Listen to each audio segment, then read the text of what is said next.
त्याच्या निकालानुसार आता इलेक्शन लावता येणार नाही. त्यामुळे साधारणतः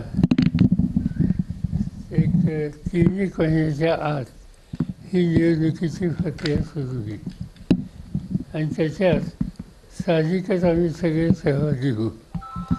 आमचा प्रयत्न आहे, निर्णय अद्याप नाही, कारण आम्ही अजून चर्चा केली नाही.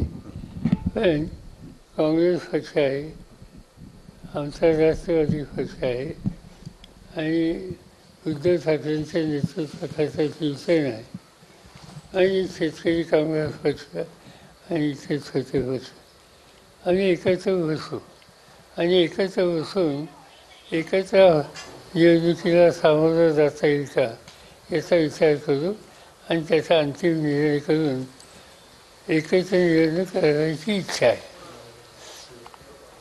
महाविकास आघाडी म्हणून मुंबईमध्येही एकत्रच होईल की मुंबई वगळता इतर ठिकाणी? अजून काही चर्चा झालेली नाही, पण मुंबईमध्ये आमच्या सगळ्यांच्यामध्ये अधिक शक्तिस्थान हे उद्धव ठाकरेंच्या शिवसेनेचं आहे. त्यामुळे त्यांना त्याचा विचार घ्यावा लागेल. दुसरीकडे आपण पाहतोय का शिवसेनेचा वर्धापन दिन झाला, काय पाहिलं का वर्धापन दिनानिमित्त उद्धव ठाकरेंनी सांगितलं की ब्रँड संपवायचं, एकीकडे ठाकरे यांनी पॉवर ब्रँड संपवण्याचा प्रयत्न सुरू आहे विरोधकांकडून. मला ठाऊक नाही, साहेब हिंदी भाषेविषयी एक चर्चा सुरू आहे, हिंदी भाषा अनिवार्य करा याच्याबाबत भाजप फार आक्रमक दिसते. असं आहे की सक्ती असू नये, पण हिंदी भाषेकडे दुर्लक्ष करणे तसे हिताचं नाही, विद्यार्थ्याचे सक्ती असू नये.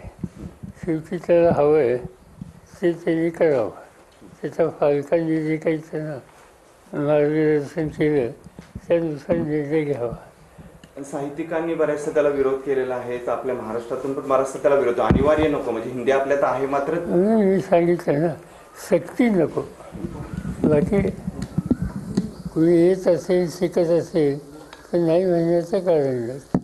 आणि ही गोष्ट दुर्लक्ष करून चालणार नाही की सगळं हिंदुस्थानची जी लोकसंख्या आहे त्याचे जवळपास 55 ते 60% लोक हिंदी बोलतात.